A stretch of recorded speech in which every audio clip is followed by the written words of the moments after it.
Now, without further ado, I would like to invite Mr. Angel Gonzalez Sanz, who is the head of the Technology, Innovation and Knowledge Development branch at UNCTAD, to deliver the opening remarks. So please, Mr. Sanz, the floor is yours. Thank you very much, Fabiana, and good afternoon, good morning to everyone who is participating in this webinar, dear panelists, ladies and gentlemen. On behalf of UNCTAD, I would like to welcome you to this webinar on opening green windows of opportunity on technological opportunities for a low-carbon world and the perspective for Africa, which is co-organized by UNCTAD and ECA. In this sense, I would like to warmly thank our colleagues from the Economic Commission for Africa, and in particular, my colleague, Mr. Jean-Paul Adam, Director of the Climate Change and Natural Resource Management Division of ECA, for all their support in organizing this event. As we're all aware, the world is facing pressing economic and social challenges of an unprecedented nature. In particular, climate change is putting countries in the face of two huge challenges. One is to promote economic growth in order to sustain good living standards and improving the living standards of people, and on the other hand, ensuring that the climate is protected and the planet is protected so that people's lives can go on and the work on improving living standards can actually deliver results. To address these apparent trade-offs, green technologies provide transformative solutions to spur economic development while mitigating climate change and allow developing countries to leap out of the cascading crisis and move forward. Today, we are pleased to present the Technology and Innovation Report 2023, which discusses policy options for developing countries in the area of clean technologies. And in particular, today, we would like to discuss with you policy options for countries in Africa so that they can strategically position themselves to take advantage of green windows of opportunity. In a moment, we will hear a detailed presentation of the findings and the policy recommendations on the report. But before, I would like to give you a few key messages from our research. First, that we are at the early stage of an unprecedented technological revolution, a revolution that we estimate will not be like any other that we have seen before. And it is important that developing countries position themselves to catch this wave of technological change early. Second, Africa has the world's greatest renewable energy capacity potential, estimated to reach 310 gigawatts by 2030. This presents enormous opportunities for economic diversification, export promotion, job creation, and sustainable development. But seizing these opportunities will not be automatic. It requires strong responses and sector-specific strategies from firms and governments so that these time-bound opportunities can become a reality. Another message from the report is that African countries need agency and urgency in coming up with the right policy choices. Africa has the youngest population in the world. It is crucial to increase investment in human resources and equip our young generation with the essential skills to use, adopt, and adapt frontier technologies. Meanwhile, it's important to scale up investments in digital infrastructure and address the connectivity gap between urban and rural regions. A final message is that the success of national policies depends on regional and international cooperation. In this regard, the African Continental Free Trade Area presents an excellent opportunity to strengthen regional cooperation and to facilitate knowledge exchange across African countries. It also enables Africa to speak with one strong voice and to engage with multilateral organizations, development agencies, and global networks of actors. Ladies and gentlemen, given the time-bounded conditions of green windows of opportunity, Africa needs to act fast and act together to take advantage of the green technological revolution. Without that, the green revolution will not close but widen inequalities, making latecomers more difficult to catch up. I look forward to today's discussion to generate ideas on the ways forward for African countries to leverage green technologies and encourage you all to actively participate in the discussion that will follow. Thank you very much, Fabiana. Thank you, Mr. Sanz. Now I'd like to invite Mr. Jean-Paul Adam, the Director of the Climate Change and Natural Resource Management Division at the Economic Commission for Africa, to give his opening remarks. The floor is yours, Mr. Adams. Thank you very much, Fabiana. And let me start, first of all, by also acknowledging the excellent partnership between ECA and UNCTAD, and also in particular thank my colleague Angel Gonzalez-Sanz for his remarks, and also for the partnership that has allowed us to address these issues which are of such importance for Africa. We are at a critical juncture in terms of Africa's development. We all know that we are off track in terms of not only achieving the SDGs, but also in terms of achieving climate resilience. We have seen in the past that Africa has achieved significant poverty reduction by trading effectively and by using the predictable levers of trade to be able to export products. However, this has meant that Africa's trade is essentially based on the extraction of materials and export with minimal value addition. And this poses risks in the current era of polycrisis following the COVID-19 pandemic, and where the world is consumed by conflict in Europe. To be able to address these challenges, we need to seize these green windows of opportunity to harness appropriate green technologies to be invested on the African continent for an acceleration of sustainable value chains, and in a way which puts people at the center of development to allow populations to feel the full benefit of technology and also to actually achieve sustainable development. Firstly, I think it is important that we address the question of why investing in green sectors and in the technologies that allow this to happen, because there is still a perception in some cases that investing in green sectors is more expensive and that the return on investment is not necessarily commercial. Studies that have been done by ECA have shown that this is definitely not the case. And there are a number of areas where African countries with the right technological approaches can actually have comparative advantages and develop their own economies, but also be critical in the global transition towards a low carbon economy. In the case studies that ECA has undertaken, we have seen that in countries such as Egypt, investing in electric vehicle infrastructure brings a return of over 420%. Similarly, if we invest in countries such as Kenya, we have also seen a return on electric vehicle infrastructure of in excess of 275%. In South Africa, the return on investment is almost 300%, again, on electric vehicle infrastructure. And even in countries where the requirements are more basic in terms of access to energy, such as the Democratic Republic of Congo, investing in technological innovations that allow the deployment of mini-grids would bring a return of investment of almost 300%. There is a huge opportunity for investment by the private sector in these technological opportunities, and we need to harness those effectively. To be able to do so, the full implementation of the African Union Digital Transformation Strategy is one of the key vehicles which ECA is supporting. As part of these digital transformations, we need to invest in capacity building, but also in the right policy framework that can allow African countries to truly build on the promise of digital transformation. We have seen in the context of the COVID-19 pandemic how this might be possible at small scale, and we need to dramatically upscale the ability to deliver these types of solutions. One example is the African trade, the ATEX initiative, which allows African companies across the continent to be able to access digital platforms for the export of their products and their connection to international partners, but also their connection to affordable forms of finance through Afrexim Bank. As part of the digital transformations that are required across the continent, we also are supporting African countries with other types of policy enhancements, including addressing cybersecurity by publishing a model law on cybersecurity for all African countries.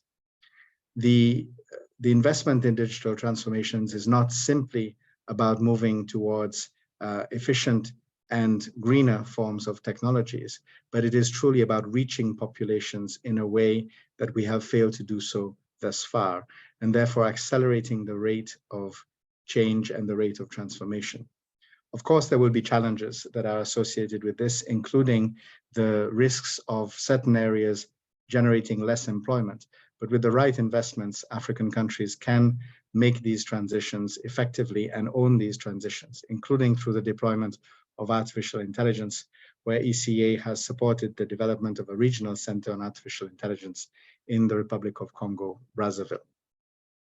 We also must look at the ways in which we will actually incentivize the development of sustainable value chains across the continent and the deployment of technologies to do so. The development of carbon credit markets will be one of the innovations that we believe can dramatically help to address these issues. And a number of technologies will be instrumental to allow this to happen in a more cost-effective and African-centric manner. These include, for example, the use of AI technologies to be able to better measure rates of deforestation, but also better ensure, for example, through blockchain technology, the integrity of carbon credits that are issued on the African continent for trade either within the continent or beyond.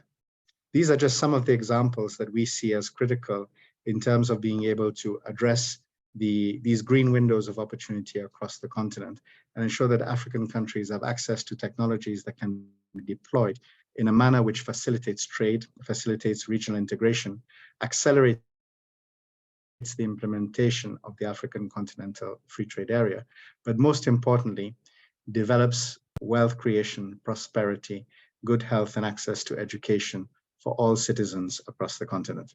Thank you very much once again to UNCTAD for partnering with us on this event, and we look forward to hearing some of the ideas that will emerge. Thank you so much. Thank you, Mr. Adam. To inform the discussion on the webinar's topic, we'll have a presentation about UNCTAD's Technology and Innovation Report 2023, which is titled Opening Green Windows, Technological Opportunities for a Low Carbon World. So I'd like to invite to the floor my colleague Jackie, who is an Economic Affairs Officer at UNCTAD and who will deliver this presentation.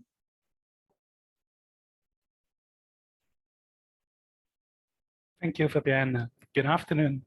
This is my pleasure to present the Technology and Innovation Report 2023 on behalf of the amazing team that prepared this report, which includes one of the panelists today, Dr. Roberta Lutti from University of Padua.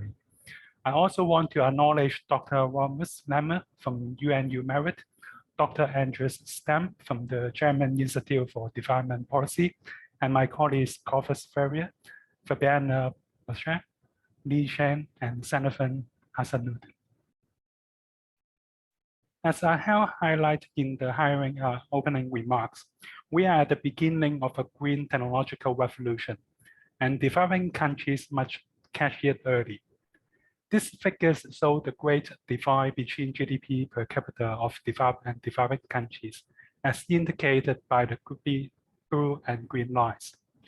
History shows us the divide has been widened after every wave of technological change. If developing countries do not seize these opportunities presented by Industry 4.0 and the Green Revolution, they are very likely to be left further behind. In fact, we can see enormous opportunities in the development of green frontier technologies, especially in Africa, where it lies the world's greatest renewable energy capacity potential. And this report provides a comprehensive picture of 17 frontier technologies, including Internet of Things, artificial intelligence, solar PV, green hydrogen, etc.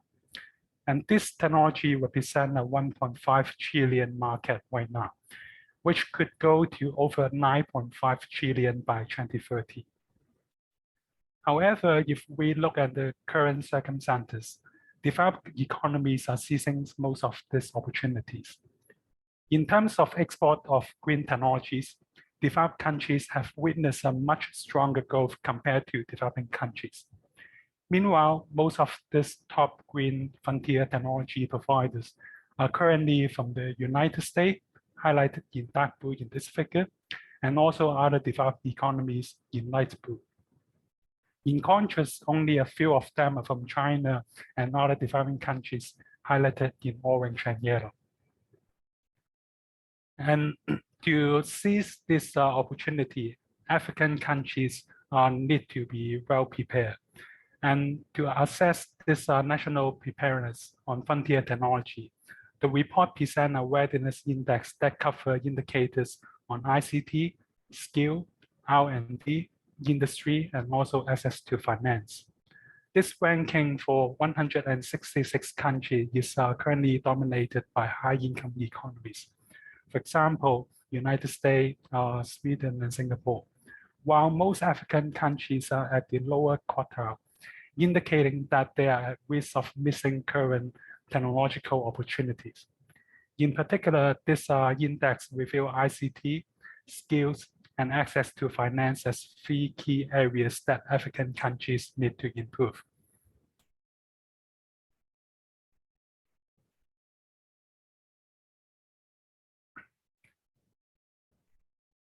And if we look at the highest ranking country, we can see actually South Africa is the top in terms of performance in Africa, reflecting its good policy and incentive in place. And also Tunisia and Morocco, they are also outperforming in terms of their per capita GDP. And to seize this benefit from green technological revolution, the report suggests 3 pathways where developing countries can take proactive action. The first one is by developing and using renewable energy technologies. And the second one is by greening traditional global value chain by switching to digital technologies. And the third one is by diversifying toward production sectors that are more complex and greener. If we look at the renewable energy technology first, we can see there are different catch-up trajectory at the sector and country level. The best scenario is, of course, with the strong preconditions and also strong response from the government. And we can see this example, including the solar PV and biomass in China. Nevertheless, the lack of precondition can be supplemented by strong efforts. An example that we can see here is the green hydrogen sector in Namibia, where it developed a green hydrogen council that help coordinate and also facilitate infrastructure and development of this green hydrogen production, making it one of the largest green hydrogen production center in Africa, and also a potential exporter to Europe. And secondly, we can green the traditional global value chains by digital technology associated with smart manufacturing, and often referred to as Industry 4.0. One example here is the Sama mine in Mali, which has a fully automated mine that employs a fiber optic network designed to control and monitor activities from above ground center. It is expected to generate a cut in cost by about 30%, and it can work throughout the day without any shift of labor. And also another potential avenue is through these voluntary sustainable standards, where we can see in terms of coffee export in Ethiopia and Tanzania, they are having these standards more popular and also helping them to move up the value chain. And the third pathway is the opportunities for more complex and greener production for African countries. To assess and prioritize potential new sectors, government have to first take into account the country's existing technological and productive capacity based on the industry and trade data, and also the availability of natural resources.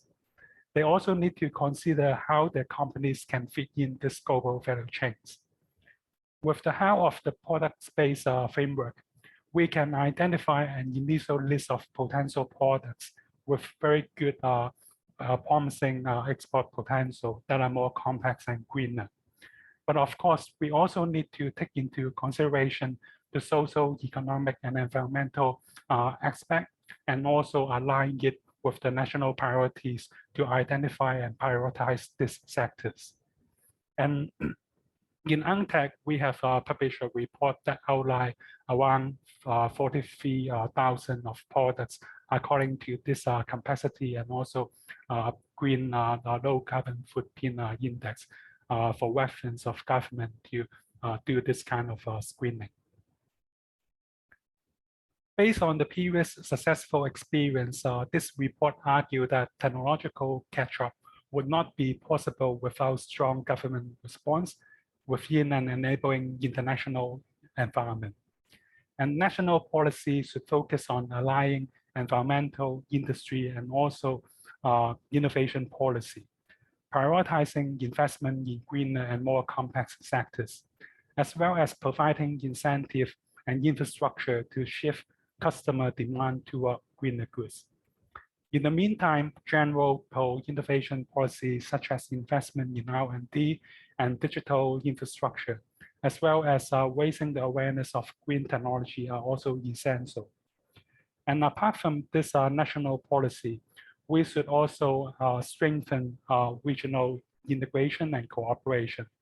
As I have highlighted in the opening remarks, the AFCFTA promote this trade and also knowledge transfer and information exchange that can help facilitate this technology development for green transition. At the international level, trade rules should also permit developing countries to protect infant green industry through tariff, subsidies, and public procurement. An effort to review WTO rules in this direction could also improve consistency between the international agreement on trade and climate change, which is critical for green technological revolution. And lastly, intellectual property rights should also provide more visibility for developing countries with regard to green technologies. And to conclude, we can see most of these technologies already exist that are available to promote economic growth and also greener production. And Africa has the highest potential for renewable energy in the world.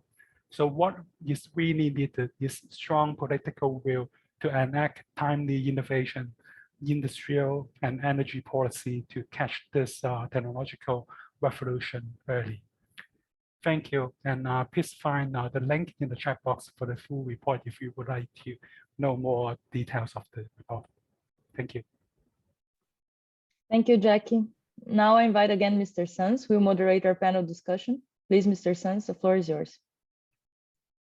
Thank you very much, Fabiana. Thank you, Jackie, for the presentation of the report. I hope that you will bring up many questions from our participants during the discussion later on.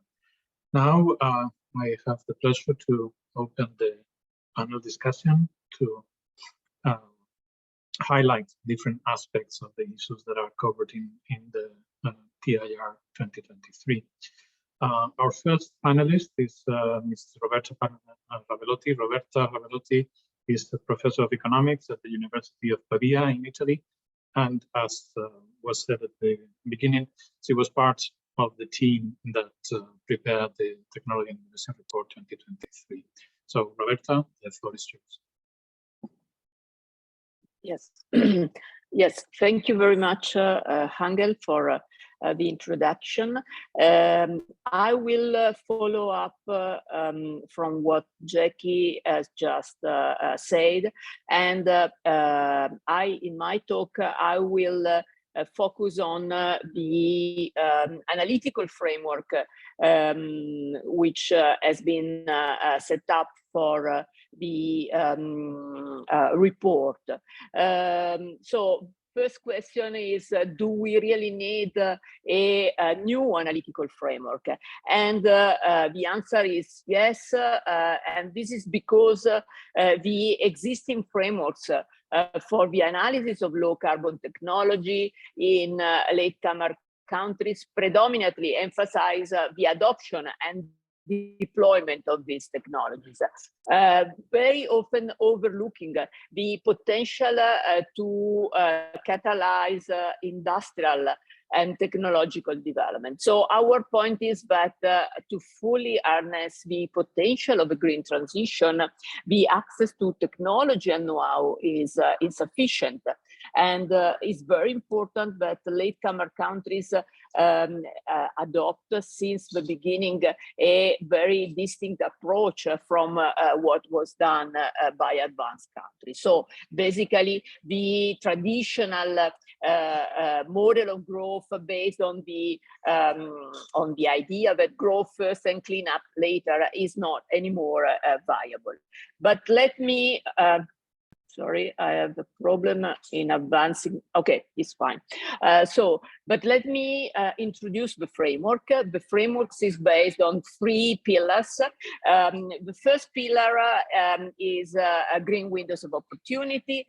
And then, of course, in order to take advantage of these green windows of opportunities, it is important to take into account the role of the sectoral systems in the country which would like to take advantage of this opportunity. And from the interaction on green windows and the characteristic of the sectoral systems, we can develop some catch-up trajectories. So I will through the 3 pillars with some details. First of all, windows of opportunity. So what is specific of this green technology is that in the case of green windows of this green industry, the windows of opportunity are mainly endogenous. And this is because these industries are driven and the development of this industry are driven by policies which can take place at national or global level, but they can these policies can really are really important in order to open up windows, and this means that government have in their hand the opportunity to open up these windows. And I can just make a few examples. China has many examples. The first one is the 2006 Renewable Energy Promotion Law, which was followed by the Golden Sun Demonstration Program, by the Wind Program.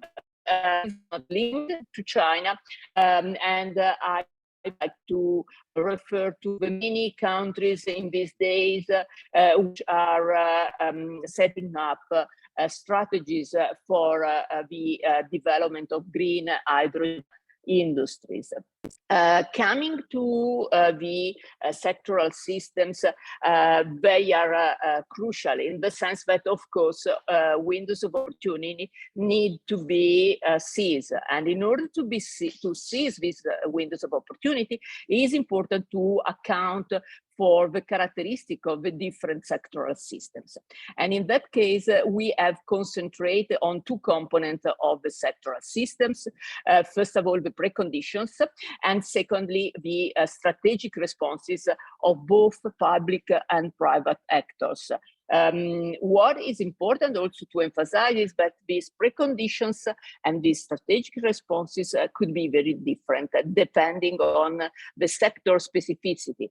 And in order to account for this sector specificity, we can consider as key the maturity of technology. So it is very different if we are talking about solar PV, in which technology is rather mature and can be imported, or kind of more nascent industry, like, for instance, the concentrated solar power, in which there is need for investing in an R&D program.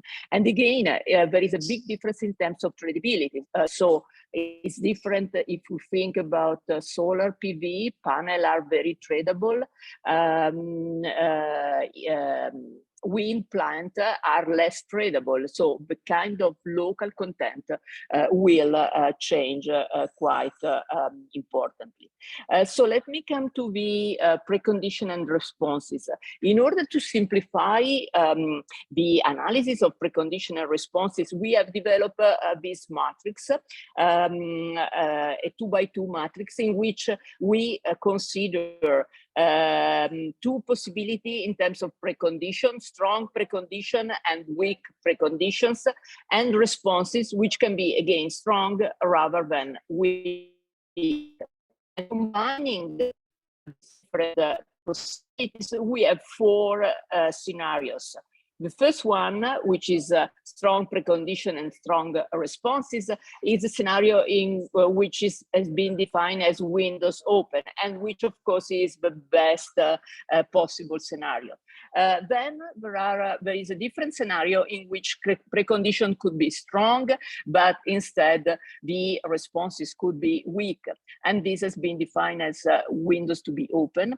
And then we have another interesting scenario in which there are weak preconditions, but nevertheless there is a very strong active policy approach, and this can be defined as windows within reach. And finally, the less interesting scenario, let's say, is the case in which we have both weak precondition and weak responses. But let me provide you some evidence, and I would like to focus on the wind sector. And this is because the wind sector is quite interesting because it's providing evidence on different possible, has been developing with different scenarios in different countries. So I will provide you some evidence about China, which can be defined as a situation in which there are strong preconditions and strong responses, about Ethiopia, in which preconditions were weak, but responses were quite strong. And instead, finally, the situation of the wind industry in Kenya, in which preconditions are weak, but also responses have been rather weak. So China. The China case is a case in which the wind industry has developed quite rapidly, also thanks to the fact that the Chinese domestic market nowadays is the largest market in the world for the wind industry. And catching up has been, technological catch-up has been quite rapid in the first phase, importing technology from abroad. But nowadays, China is somehow falling behind in terms of the technology, because Chinese companies are still facing some difficulties in adopting digital technologies, which have become clearly key in this industry. Ethiopia is an interesting case, because in the case of Ethiopia, technology has been imported, but because of the active role of the government in designing wind projects, there was a conditionality in terms of involvement of the local university, and this has guaranteed the building up of local capabilities. And instead, in the case of Kenya, unfortunately, the government has not imposed this kind of conditionality. So basically, what is happening in Kenya, that the local content is very, very limited, and there is limited creation of job in this industry. So you can see that in this case, you have same industry, but very different type of situation, with the very different impact in terms of developing industrial and innovation capacity. So let me, I don't know, sorry, I have to just, I have problem in my, okay, so let me very quickly come to the catch-up trajectories. The catch-up trajectories have been defined on two dimensions. On the horizontal axis, you have catch-up in terms of market, and market is distinguished in terms of domestic and global market. And in the horizontal axis, we have catch-up in terms of technology, distinguishing between new to the country and world-class technology. And this representation of trajectories is referred to empirical evidence about different kind of sectors in China. What I would like to mention is that in the case of China, basically in all the industry we have considered, catch-up has been reached. So the industry are now in the bottom right quadrant, both in terms of market catch-up and technology catch-up, all sectors apart from the wind industry. Just one example about trajectory, the Chinese solar PV, which is very well known, but the interesting case is that China started to enter into the international market just producing solar PV panels and importing technology. But when there was a fall in the global demand, China started to build up a domestic market, but not only the market, but also innovative capabilities. And now China, we know, is dominating the solar PV industry and the entire value chain. So not only the production of panels, but also the technology of panels. So let me come to the conclusions. As I said, new green windows of opportunities are typically opened by policy changes.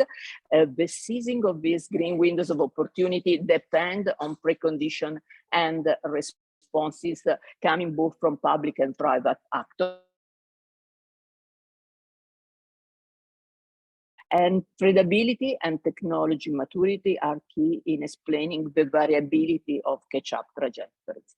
And to conclude, I would like to say that Africa has the largest natural potential for renewable energy. What is really required to seize these green windows of opportunity is strong political will to enact timely innovation and industrial and energy policies to catch the green technological revolution as early as possible. Thank you very much. Thank you very, very much, Roberta, for that presentation, for explaining the conceptual framework behind the report, but also I'd like to stress your message about how windows of opportunity are endogenous and how policy is so important, so fundamental in opening those windows. So that the attitude of governments and in general the attitude of the participants in the sectoral systems are crucial to take advantage of those opportunities. We move on now to our next panelist, who is Mr. Francisco Boschel. He's the head of innovation and end-use applications at the International Renewable Energy Agency. Mr. Boschel, please. Thank you very much, and thanks to UNCTAD and also UNECA for inviting the International Renewable Energy Agency to share our view on the opportunities of the energy transition in Africa. So let me start with a picture of what is being invested in Africa in renewable energy in the last 2 decades. First, let's look at this chart from the right side, which is the cumulative investments in renewable energy globally and in Africa in the last 2 decades, between 2000 and 2020. We see that globally, around 3 trillion, 2.8 trillion US dollars have been invested in renewable energy technologies globally. And only 2% of those investments have been in Africa, around 60 billion US dollars, and mainly concentrated in Southern Africa, North Africa, and East Africa. However, we see some progress. If we look at the bars on the left side, the bottom part, which is the annual investment in the first decade of this millennium, so between 2000 and 2009, the annual investment in Africa in renewable energy technologies was around $500 million US dollars. But in the next decade, 2010 to 2020, it has increased by an order of magnitude from 0.5 to 5 billion US dollars per year. So still far from the actual potential of the region, but at least we see a significant improvement from one decade to the next one. However, we also see quite a concentration of these investments in a few countries in Africa. Actually, only 4 countries account for more than 75% of all the investments in renewable energy in the continent, mainly South Africa, followed by Morocco, Kenya, and Egypt. Actually, only 14 countries in the region account for 90% of all the investments. But of course, these investments are in those countries that are leading, are driven, as we heard from previous speakers, by a strong and clear policy instruments implemented in those countries, particularly from the procurement side, including feed-in tariffs and auctions. Now, let's look a little bit at the projections of the future. In a Paris Agreement alliance scenario, and also consistent with the potential for economic growth of the continent, if we look at the power sector, the increase in electricity generation capacity should grow 3-fold in the next 2 decades, from around 250 gigawatts currently installed in the region to more than 800 gigawatts by 2040. And if we see the bar on the right side, we see a lot more of yellow and gray. Yellow is solar PV, gray is wind energy. So we expect that around 60% to 70% of all the new investments in renewable electricity capacity in the region in the next 2 decades should come from renewable energy sources to achieve the sustainable development goals of the region. That would require investments in the order of 800 billion US dollars in the next 2 decades, or around 45 billion US dollars per year. This is like the GDP of a country like Cameroon, invested every year for the next 2 decades in renewable energy electricity capacity. And we think that this is possible, again, with a strong commitment from governments and private sector, but materialized with concrete policy measures. And there are 4 key categories of policy instruments that are being implemented globally and also in the African continent to achieve that. The first is mandates in the terms of quota for share of renewables in the energy sector. The second are regulations for pricing of electricity, like feed-in tariff. The third one is tax incentives, and the fourth one is innovative financial incentives, like concessional grants, but also blended financial instruments. What you see on this chart is the boxes color are the type of policy instruments implemented by each country in the African continent. And what we see is that the good news, most of the countries in the African continent are already implemented policies in some or all of these categories. But we still some countries, especially in Central Africa, that are not yet implementing this kind of policies. So this is something that still requires more work in the continent. Now let's talk about innovation that will be crucial to unlock this potential in the region. And in IRENA, we have developed this innovation toolbox in 2019 to support the growth of renewable electricity power systems. And we follow what we call the systemic approach. So innovation is not just technology. Innovation in technology has to be accompanied by innovation in business models, in market design and regulation, and in the way that energy systems are operated. We have identified concrete 30 innovations that can help to revolutionize and accelerate the energy transition tailored to country context in different continents. Again, in these 4 categories, 11 in technologies, 5 in business models, 9 in market design, and 6 in system operation. And these toolbox have been implemented and tested in a number of countries. Let's start with some examples on how these innovations can support the continent. We already have an example about green hydrogen or renewable hydrogen produced through renewable electricity and water electrolysis. Now, in the African continent, there is already a pipeline of more than 20 large-scale green hydrogen projects that would require around investments around 30 billion US dollars. So just this pipeline of green hydrogen projects may bring investments in the order of magnitude higher than the GDP of a country like Senegal. Just this green hydrogen project. And this is based on cooperation internationally, but also aim to develop local industry. For example, steel and iron, chemical and petrochemical, and mining activities. And these green hydrogen innovations can be linked to other co-benefits which are critical for the region. For example, water security. While you desalinate water to produce hydrogen, you can also desalinate water for potable water in local communities. Second, energy access. These green hydrogen projects require massive investment in electricity, renewable electricity generation capacity, and infrastructure, transmission and distribution. That can leverage investments to extend the grid to locations without access to electricity and bring also modern energy electricity to those communities. And of course, industry development. As said before, for example, steel and iron, cement, chemical and petrochemicals, mining activities, all of those could be supported by investments in these renewable hydrogen projects.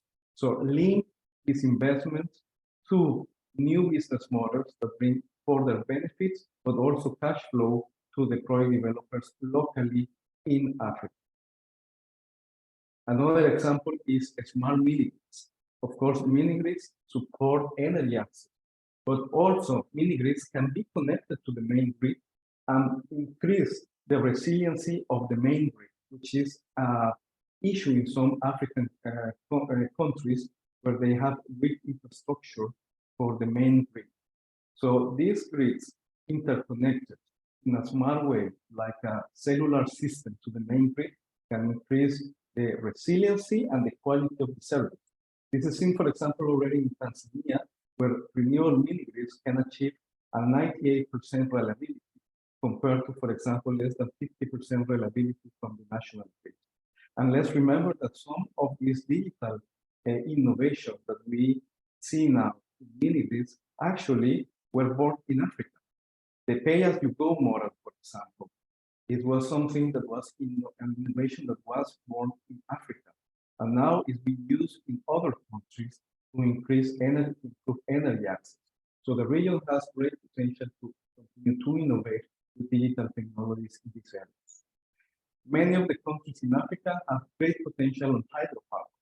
Hydropower can be combined with other renewable energy sources to increase the security of supply and reduce the cost of service and make it more affordable to the citizens. For example, putting floating solar PV on the hydro dams used for hydropower can reduce the evaporation of water in hydro reservoirs while also increasing the energy output of these plants. So there are many ways to innovate existing infrastructure in the African continent in the hydrogen perspective. Of course, energy access, we already talked about it, but let's look at this chart, which is the number of population that has been benefiting from energy access using renewable energy technologies.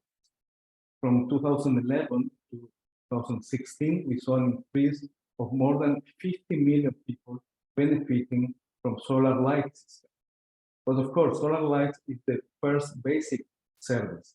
And we are very happy to see that 2016 to 2019, now people are switching in Africa also to solar home system and solar mini-grid system, which bring not only basic services to the citizens in form of lighting, but also in terms of productive uses. Now you can have also a small local mini micro industry of businesses supported by these solar mini-grids. Now more than 60 million people in the African continent are benefiting, having access not only to the basic services, but even higher services thanks to these innovations in renewable energy. Innovation also ending up and resulting in increase economic and sustainable growth in the region. Job creation. Currently, in the continent, there are around 10 million people employed by the energy sector, mainly the fossil sector. But again, in the Paris Agreement Alliance sustainable scenario, we look at the bar at the end of the right side. We expect that by 2050, this number can more than almost 25 million jobs in the region, created mainly renewable energy, particularly not only renewables, but also energy efficiency and grids and electrification of, as we heard before, mobility, for example, electric vehicles, and also some other. So job creation is another very important component that has to be seen across the whole value chain. Because jobs is not only in the manufacturing, it's also in the installation, commissioning, in the maintenance of the system, the operation of the system, and also the decommissioning. So it's not only about manufacturing. You can import it and still create a lot of value and jobs throughout the downstream value chain, where most of the jobs are needed. We, in 2020, support of Germany, implement this innovation toolbox in 5 African countries, including Cote d'Ivoire, Ghana, South Africa, Morocco, and Rwanda. This is an example of how this innovation toolbox is being applied in the case of Ghana, where we see innovations across the whole electricity sector, from the generation, considering now, for example, I mentioned before, floating PV panels on hydropower reservoirs, transmission regional markets, neighboring countries on the demand side, with, for example, new ways to have the market regulation with higher flexibility markets, providing ancillary services, frequency response, etc. New things that can be monetized and valued for the TSOs and DSOs, and also increasing energy access and electrification of end-use sectors such as mobility, industry, and heating for energy. So all these innovations are within the reach of Africa. They are starting to be connected. Africa has a record also of being an innovative continent for technologies such as microgrids, solar home systems, digital technology, pay as you go, and we see that the continent can leverage on this and now increase their potential for the local growth. All that I have presented today is publicly available in our analysis and reports. All the links are in the slides of this presentation. Also, you can have our email contact details there if you are more details.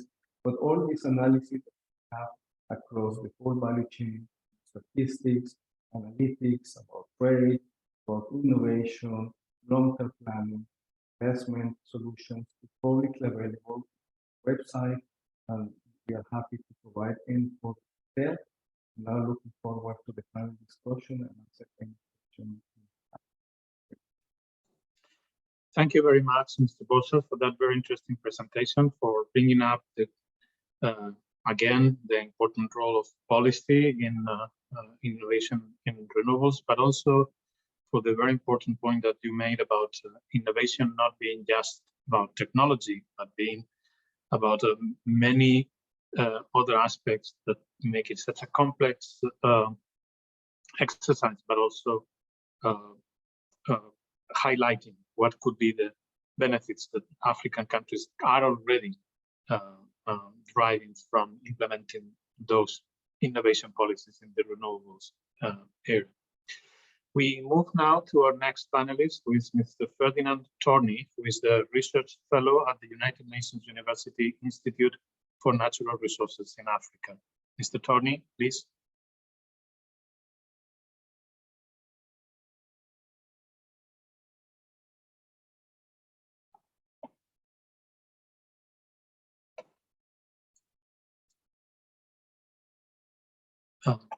Yeah, Mr. Sorry. Yeah, good afternoon. It's afternoon in Accra, Ghana. Let me share my screen now. Yeah, please.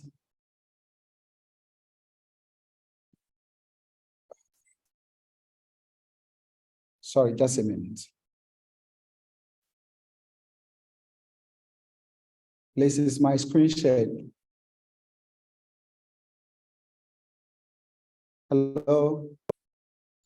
Yes, we can see your screen now. All right. So my name is Ferdinand Tonye. I'm a research fellow with the United Nations University Institute for Natural Resources in Africa.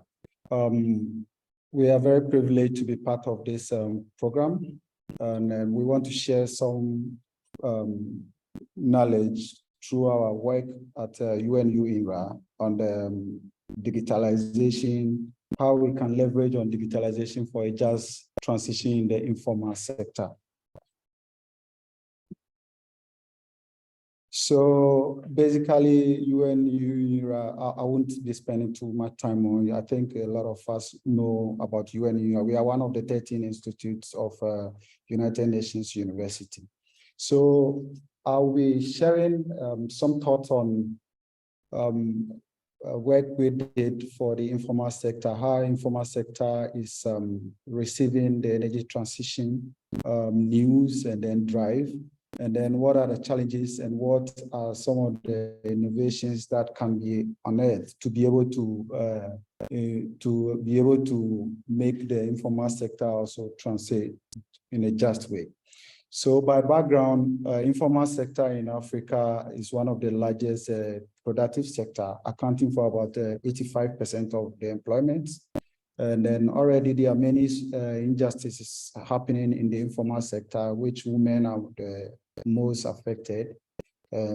So in the discussion of the energy transition, if informal sector is not consciously taken care of in this transition, then already injustices will be exacerbated, and then this will not enable a very just transition. So one of the ways we have identified to be able to help the informal sector is to be able to explore and see what is the informal sector space currently when it comes to green transition. So UNU with UNECA initiated a project we call Just Energy Transition in the Informal Sector. I'll be sharing some key messages and thoughts from this sector, and then we would also conclude basically with one of our reports also on stranded assets. So justice focus on the informal sector, as I already mentioned, because informal sector forms a very big portion of employment when it comes to Africa. So the project or the initiative seeks to create an opportunity for the informal sector, policymakers, researchers, and then also green entrepreneurs to be able to interact, to be able to understand what it means when we are talking about this energy transition, and how can they be able to take opportunities or take advantage and be able to lead the transition. So two approaches were adopted. We came out with an innovative digital portal, which also I'll be showing shortly.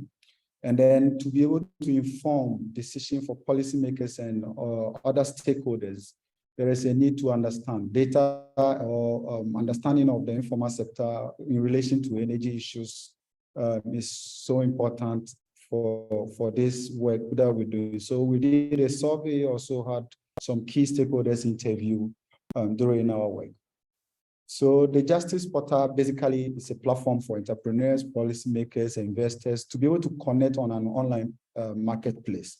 So this marketplace or this digital portal also is very friendly when it comes to how informal sector can be able to adapt this.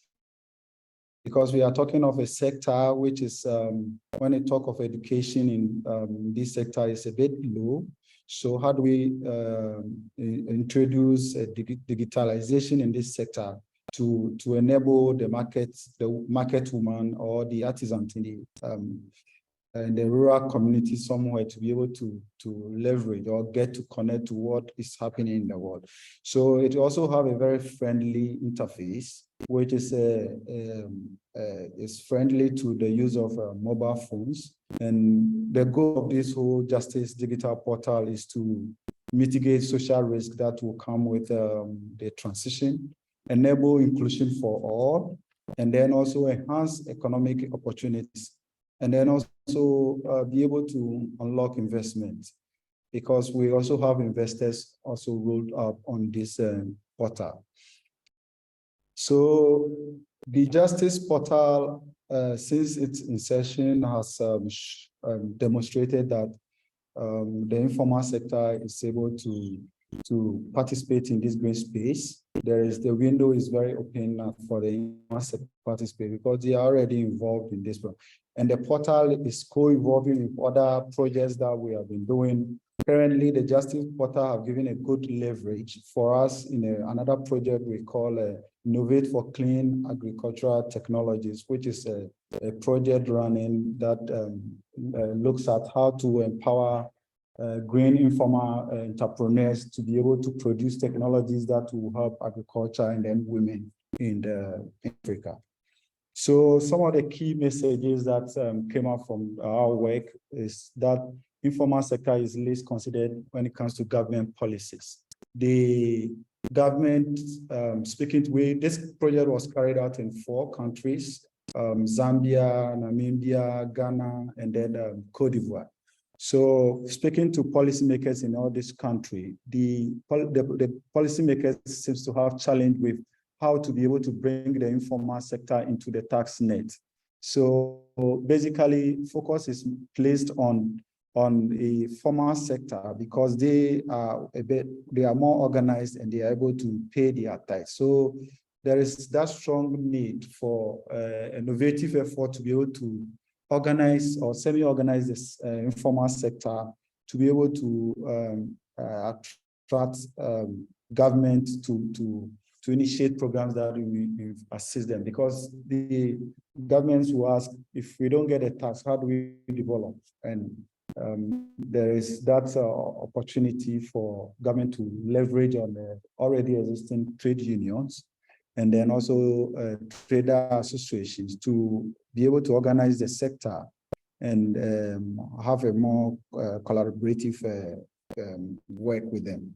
So we also identified that already informal sector is demonstrating a lot of innovations in the green space. So the green entrepreneurs we spoke to, some are coming from doing technologies in the solar space, biofuels, which is biogas, bioethanol, and then waste to energy, where they are using sawdust or biomass waste to develop fuels such as briquettes for cooking. And then also a lot more into improved cook stove. We also have solar taxis and bicycles. So already this informal sector is demonstrating innovation and they are already in the space. And then we also, from our engagement, we realized a lot of participation in the informal sector in the green space it's mostly men-led. About 70% of all the green entrepreneurs we spoke to are businesses that are owned by women. So there is that need for a strong case to be made for women to take advantage of the green space to participate in that space. So the digital portal is to be able to it's have the potential to serve as a key enabler for the transition. Because, for example, I'll be talking about trade in my earlier slides. How can Africa countries within the sub-region be able to connect to one another and trade among themselves? But through our digital portal, we have been able to bridge some gaps where somebody can know what the green technologies or green entrepreneurs are doing in Namibia, in Zambia, in Cote d'Ivoire, in Ghana, and other countries to be able to learn and share ideas. So the high potential of digitalization in informal sector, especially having to leverage on the use of smartphones. Smartphones have been identified through our research to be one of the common digital tools in the hands of the informal sector businesses. They use this for financial transactions, which normally we call cash, or in the very common term as mobile money transaction. So if already the informal sector is adopting digitalization or digital technologies in their financial transactions, this justice portal it's having a good base for it to thrive or to make impact in the sector. So renewable energy also was identified to be very low when it comes to modern energy in the informal sector. The penetration is low. Those energy, renewable energy or modern energy that you find in the informal sector in all these 4 countries, most of them are using electricity, and then followed by gas, and then biogas, and then solar is quite small. And if you look at in further analysis to our work, if you look at the energy sources from all the fuels used to produce electricity, most of them are coming from fossil fuels. So the issue of stranding or the greening of the economy, the issue of stranding of fossil fuel in the near future will have an impact, serious impact on the informal sector. So the other key messages we've also identified from our work is there's low awareness and then understanding of the energy transition. A lot of informal sector players are not aware of the transition. When you ask what is about energy transition, they only will mention that is to get solar to power your house. The implications and other trade-offs, they are not that much aware. So there's a need for a conscious to be able to open green windows, to be able to give the opportunity to the informal sector to be able to open these green windows or take opportunity advantage. There is that need for awareness creation within the informal sector on the energy transition. So there's a lot of complexity when it comes to how African governments are managing this transition. And the challenges are real. For example, there's a case in Ghana where the government is trying to promote clean cooking as a way of adopting new or clean technologies for household cooking. So there is a subsidy, there's a program that subsidizes LPG for cooking. And in the quest of subsidizing LPG for cooking for the less privileged or the vulnerable society, the commercial vehicles have also taken advantage of it and then started retrofitting their cars to be using gas for their commercial activities. So these are the complexity faced by some governments in the quest to make sure that the transition does not leave anyone behind. And the challenge here is that how can African government be able to create a market that take care of the vulnerable by providing subsidy and at the same time also making sure that commercial entities are paying for energy technologies, and then so that this will not further deepen our debt stress. So there is that strong need for government to see, and then also speaking to stakeholders in various countries. Government sees the energy transition as a threat to their possible development, because a lot of countries are the early stage that have discovered some reserves of fossil fuel that they need to mine to develop. So speaking to African government from the field, there was a quote that says, we need fossil fuels to come out of fossil fuel. So they need to make a lot of, they need to explore fossil fuel to get money to be able to develop new technologies or green technologies so that they can come out of the fossil fuel into the green transition we are talking of. So there's a lot of trade-offs when it comes to how African governments see the energy transition. from our stranded asset research or report, we have also identified that Africa, as already panelists have mentioned, we have the potential to be able to lead the green transition. For example, this is a map showing various minerals that we can find in Africa. We have about 42 of the 63 elements that are very key for this green transition in Africa. When you take 54 countries, 42 of them have at least one of these minerals. And then even in DRC, it holds about 47% of the world's cobalt reserve. So the figures for green minerals, strategic minerals as we call them, are very good for Africa to be able to take charge of this global transition and lead it. But this call for strategic planning and management of these strategic minerals. So we need to position ourselves very well to be able to develop our value chains. We can't continue in the pathway where we export all our raw materials without adding value to it. So to enable this green market for the informal sector, most of the policy or market policies or frameworks normally leave the informal sector behind. So if you have to leverage on the Africa Free Continental Trade, the Africa Continental Free Trade Area drive, we need to be able to consider deeply where the informal sector fits, because this forms a majority, the bigger portion of our economy. They contribute so much to the economy. So how do we go by making sure that we have a conscious effort to be able to bring in the informal sector in this space?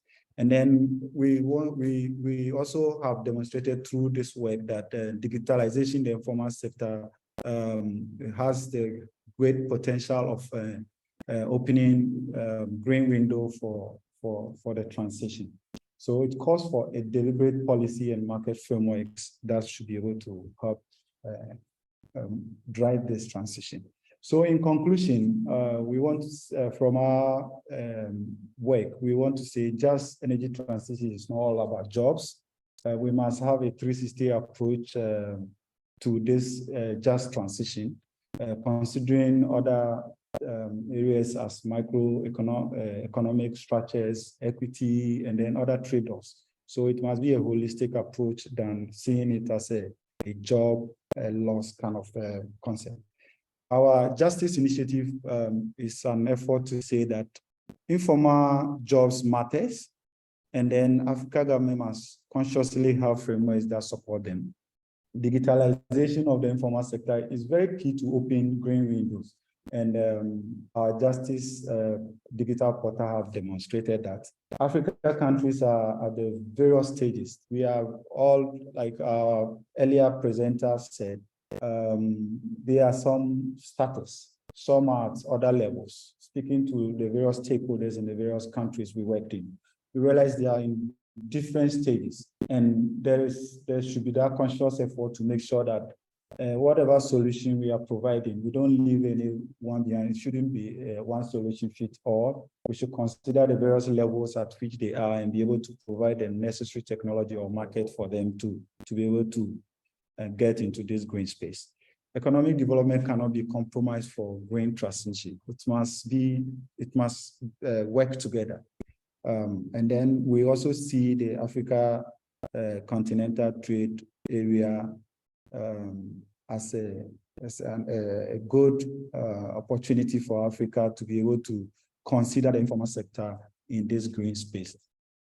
Thank you very much. You can visit our site, which is thejustice.africa, and you get one. It's actually a portal still under development. We are still discussing with our partners to be able to increase it to other African countries. And also, there are various suggestions that have come out that we need to move it from a web portal rather to an app which can be able to feed the informal sector with a lot of information, and policymakers to be able to get some data to take to make policy decisions. Thank you for listening. Thank you very much, Mr. Torney, for that presentation. I think you touched on many crucial points, some of which are also highlighted in our report. I would like just to retain how crucial it is to involve the informal sector in any policies in this area, not only because of questions of equity, but also because given the importance of the informal sector in the productive activity in Africa, any policy that aspires to have an impact needs to involve and address the private sector, the informal sector. Also, the point that you made about digitalization, I think it's very, very important. The energy transition and the digital transition can be mutually reinforcing, and policies need to take this into account. And finally, your point on trade policies is also something that our report looks at when we discuss international cooperation. And we are making a call for the countries participating in the multilateral trade frameworks to consider how it could be possible to make the trade regimes and the intellectual property regimes more consistent with the commitments that countries have made in the context of climate change negotiations. So thank you very, very much, because you have touched on some very important points in your presentation. Our final speaker is Mr. Maktar Sek, who is the Chief of the Innovation and Technology Section at the Economic Commission for Africa. Mr. Sek, the floor is yours. Thank you, Chair. Jackie, will you please share my presentation, because I have an issue of connectivity here.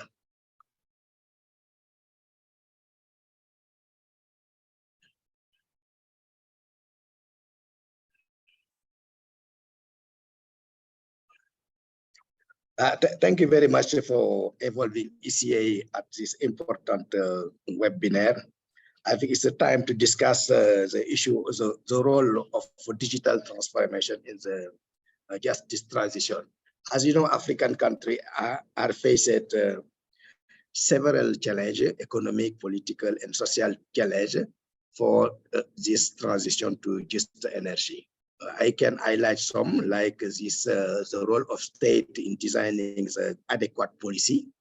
Many African countries also have inadequate grid infrastructure, as well as the limitation in accessibility to the modern energy and the high pressure of biomass. It is some of the key challenges faced by African countries.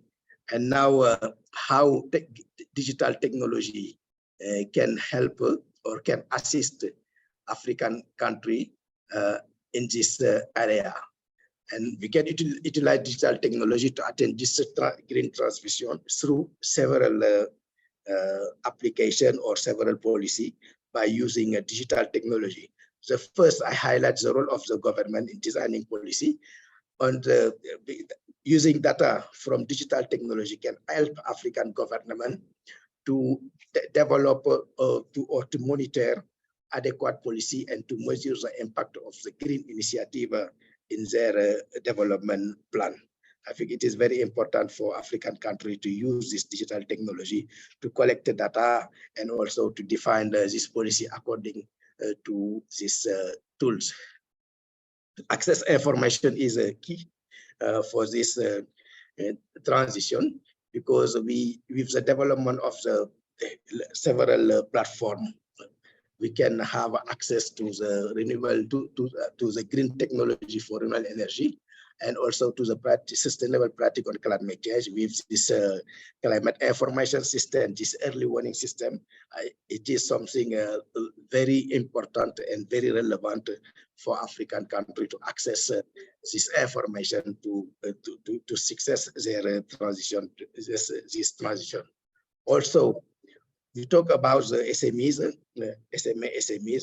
I think with this access to the market and with the digital platform can help also the small scale up green enterprise and entrepreneur in Africa to access to the new market, and local producer of green technology can get access to the market through e-commerce, because e-commerce is now very developed in the African continent.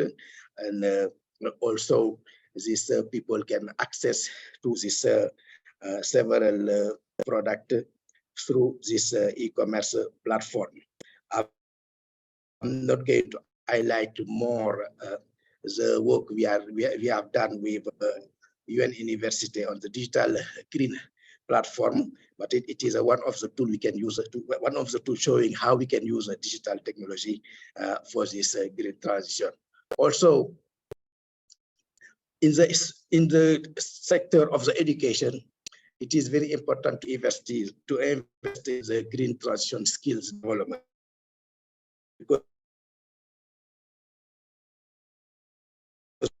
we need this young area. I've seen a lot of application developed by African young African on the green based on green technology using artificial intelligence, blockchain, Internet of Things. It is something where we need to build the capacity. As you know, African country by 2050, 70% will have less than 35 years, and we need to capitalize on this critical mass of youth by building their capacity on digital technology and innovation. Of course, we need this collaboration sharing through the digital technology, such as to develop this collaboration through several platforms or capacity building or knowledge sharing between African countries, and also by South-South also it is important also. This will help to avoid duplication and to solve common problems faced by African countries for this green transition. I think it is something very important we can leverage on digital technology to make this green transition successful. And some key message, it is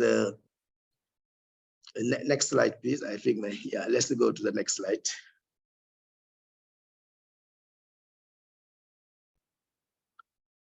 Where we can focus, I think I highlight the important role of digital technology or digital transformation for this green transition. We are supporting African country through the EU digital transformation. I think at the beginning, Jean-Paul highlighted in his speech how digital technology, this EU digital transformation respond to the need for African country on this green transition. And some key message it is we have to, African countries should boost connectivity and facilitate data access, as well increase the funding to the research and development. It is a way we can take the opportunity, we can benefit of the opportunity of digital technology for this green transition. Also, we need to increase the infrastructure, in particularly in the remote area. As you know, remote area, we have a deficit of infrastructure in the continent, and such as this internet expansion, and the private sector didn't provide a lot of resources to expand this infrastructure in this remote area. And I can give you an example. So, for example, in Kenya, people in the rural area spend 20% of their spend of their revenue for buying fuel to charge their mobile phone. It is something I think we can look at carefully if we want to success in this green transition. Also, we have to invest, African countries should invest in using renewable energy. It is something very important, but there is a need to evolve investment in solar, wind, hydropower, and other renewable energy to reduce the reliance on fossil fuel and lower greenhouse. I think this is something very key for African country. And also energy efficiency is another area where we need to invest, as well as to develop the green data center.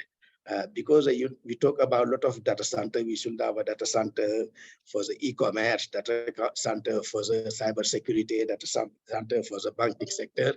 But we need to develop a green data center to promote green data center to use energy efficiency technology. It is something very important we have to look at the continental level. I don't know exactly, we don't have a real green data center now in the continent. There are some experience in Morocco, but this data center should be looked at very carefully because the consumption on energy is very high, and we should focus on the the green data center. As a policy, important it is awareness and education. I took as a beginning, we have to invest on the innovation and the research development to find key solution adapted on the need of African country. It is something where African countries should invest and partner also should help them. Why we have developed this African Research Center on Artificial Intelligence to support African country to use this technology in several areas like climate change, green transition, how we can use artificial intelligence, internet of things, also to make success this green transition in the continent. Of course, but not least, we need to protect all system developed for this green transition using digital technology by an adequate policy on cybersecurity. Why at ECA we are working with the Republic of Congo to implement the Republic of Togo to implement the African Cybersecurity Center to support for research and collaboration between member states. For the new generation also, we have to build their skill, as I said before, in this new technology to be ready to face several challenges in this area. Why we are working now with Rwanda to establish a STEAM center for the young generation and to give them digital skills, and these digital skills will provide them opportunity to be faced on the challenge faced by this green transition. It is some key message I would like to share with you. And the next slide, it is a work we are doing with UN University. I think my colleague Frederick has already highlighted. I'm not going to emphasize more on the importance of this digital green platform in the green transition in Africa. We already implement this platform in 4 countries, Cote d'Ivoire, Ghana, Namibia, and Tanzania. And last year and this year, we expect to expand this platform in 8 other countries. And by 2025, all African countries will have access to this green transition. And I think this will help for Africa to achieve the objective of Paris Agreement by 2050. Thank you.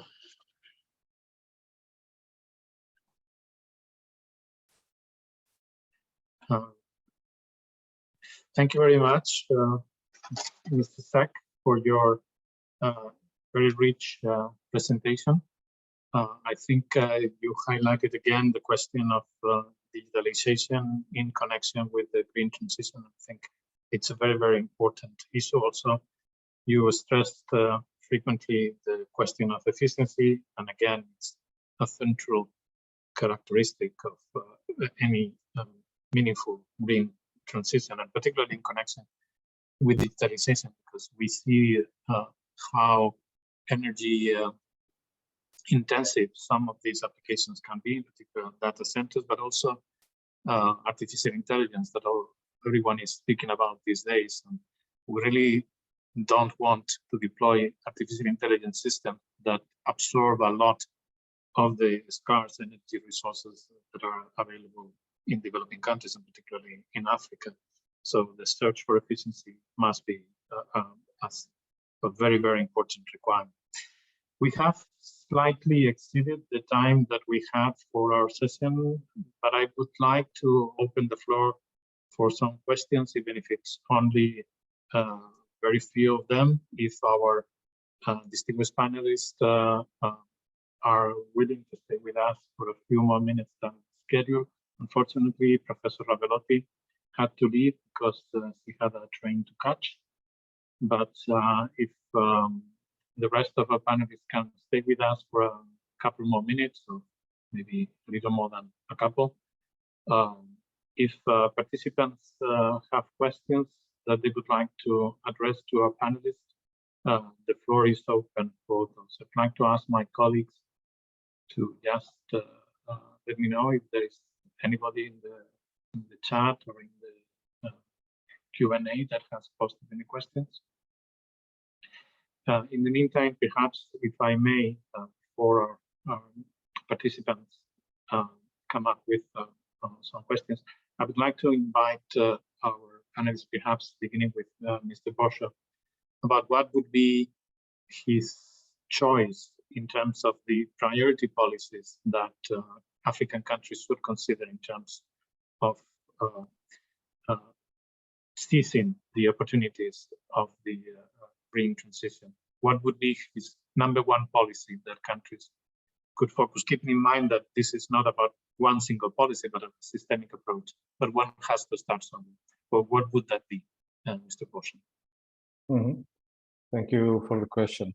Indeed, it's not a matter of one policy, but really understanding the country context and priority at macroeconomic and sustainability scale. But clearly, what is also very important and useful is to have a clear target on what would like to be achieved in the next 10 to 15 years, and then a clear roadmap on how to achieve that.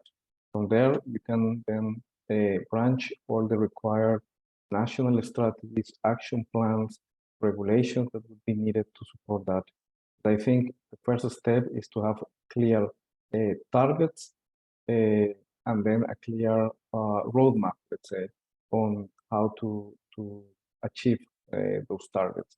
So I think that is something that so far is being implemented in quite a number of countries and regions. We are seeing it now in more developed economies, like in the case of the European Union, the US, where clear strategies for, depending on their own activities, decarbonization, or an industry strategy to develop local industries, jobs, etc. And from there, the next step is to develop this roadmap with clear milestones and targets. And then now the next discussion that is happening actually in these regions is how to develop the regulation that will support that implementation of those plans. So I think maybe it's a matter of also looking at how other regions have been and are being implementing these policies historically and future, and try to also, let's say, look into the best practices in that sense. Thank you. Perhaps I completely agree, and I think the very important role of roadmaps is, I think it's very important to highlight that. I would perhaps add the importance of conducting technology assessment exercises to understand what could be the implications of deploying certain technologies in certain socioeconomic settings, because the consequences for different social groups are probably not the same in each context and for each technology. And UNCTAD is now conducting a pilot exercise about precisely this question of assessment of technologies in African countries. And we are working in the energy sector, in particular, in 3 pilot countries. And I would encourage interested countries from the members of the ECA to look into this kind of exercises. My next question would be for Mr. Torney. And again, I would like to ask him to focus on specific policies and examples of policies that could be useful for other countries to consider, experiences that could be useful to consider. But in this case, looking into the question of how to bring on board people in the informal sector, how to enable a fair transition that involves also the informal sector in it, and they're successful in that sense. Is there a particularly interesting policy experience that you would like to share with us, very briefly, of course? Yes, thank you very much. I think the challenge, as I already mentioned, is African governments believe that it's only by generating tax from the informal sector that will be able to enable them have enough to complement other sources of taxes, sources of funds to be able to develop the sector. So basically, over the years, some of the policy gaps have been how to organize the informal sector. How can you get the informal sector to be able to engage government? So there are a lot of challenge even defining what makes a business an informal business. Is it about registration? Is it about paying of taxes? There is a whole conversation about how to even define that. I think we need to, African government need to understand and be able to have a better conversation around this to make sure that they are able to capture the informal sector in a way that they can develop innovative approach to get informal sector willingly paying taxes so that they can be covered. They have issues about where to even operate their business. A lot of them are operating on the street, hawking. So what space can be created for them to be able to come to also have that belongingness to pay tax, because they can see improvement in their life through the taxes they have paid. So basically, African governments must work with trade unions, also other trader associations, to be able to if not now, maybe organize fully, to organize the informal sector, to be able to have a voice, to even be at the table for this discussion. So there should be that strong policy in trade where this informal sector should be organized. Then they can have a voice to be at the table when policies are being made. But if they are represented by the larger trade unions and stuff like that, no, those are more of formal businesses. So if you ask me what is one of the key things to be done for the informal sector before you even start the conversation around the transition, there should be a way to organize them and get them at the table for these discussions. I think it's very important to ensure that transparent and also inclusive policy processes and truly inclusive policy processes that reach the actors on the ground. I agree, it's fundamental. We have a question from the participants, and that perhaps could be addressed to Mr. Sek. And the question is, what are the implications of the African Continental Free Trade Area in the deployment of big technology? As it has been recently discussed, that there's a protocol of intellectual property and in relation with green tech. I'm not sure if the question is very clearly formulated, but I guess Mr. Sek can address it. So if you wish. And thank you very much for this question. As you know, I highlighted green transition in transformation in the continent is the key for the growth of the continent, Africa continent. But there are several obstacles, like including the low digital literacy, it's very low in the continent, and the low participation in the rural area, as well as a lack of affordability. And the AFCTA, one key pillar of the CFTA is how to use the digital technology to implement this African Free Trade Area. And this will be used through developing a sound policy and internet infrastructure in the African country to promote regular access and appropriate device also, as well as this limitation of the broadband and the 4G for all African countries. And this also needs some with the regulator, private sector, and the telecom operator to make the infrastructure at the minimized cost. And the CFTA has highlighted the importance of digital technology for African country.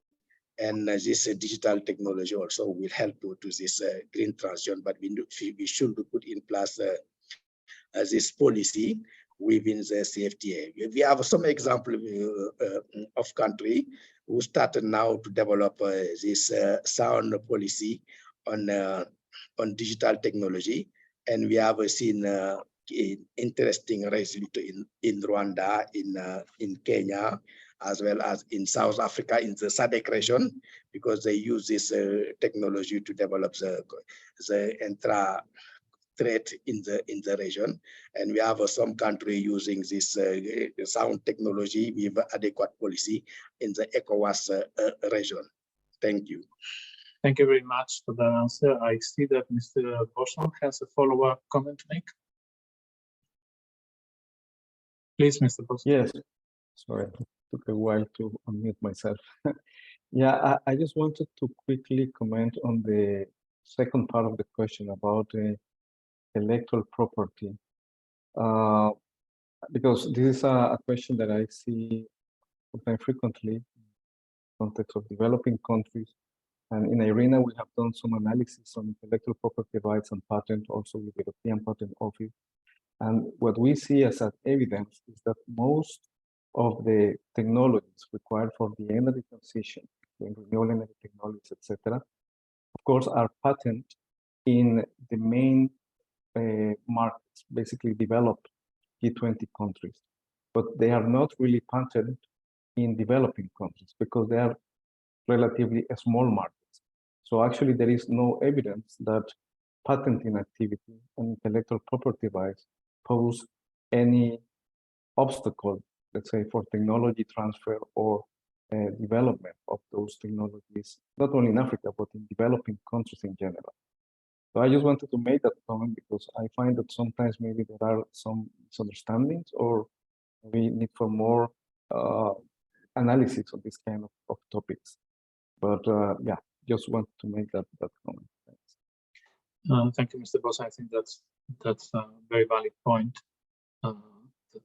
Not all countries are affected by IP issues in the same way, and the size of the matter is of the market is a very important factor in this.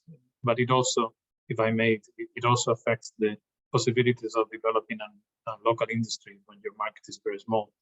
Even if you do not have intellectual property as an obstacle to someone, you still have the problem that your market is not able to support production at a scale. So you have to look for exports, and then if you're looking for bigger markets, then IP can become a problem. We have exceeded probably by 50% the time that we have for Q&A. I would like to thank very much all our panelists for their very insightful presentations, and our participants for being with us this afternoon. And of course, our colleagues from ECA, and in particular Jean-Paul Adam, for the support that they have given us to reach to the members of the ECA to present the Technology and Innovation Report 2023. I just want to reiterate that we are open to any requests from our member states from Africa to conduct capacity building or policy advice in any of the areas covered by the Technology and Innovation Report, and also welcome any partnership opportunities to continue working in this question of green windows of opportunity. With this, again, thank you very much to all participants, and we hope to see you soon in another event, either of UNCTAD or of the ECA. Thank you and goodbye.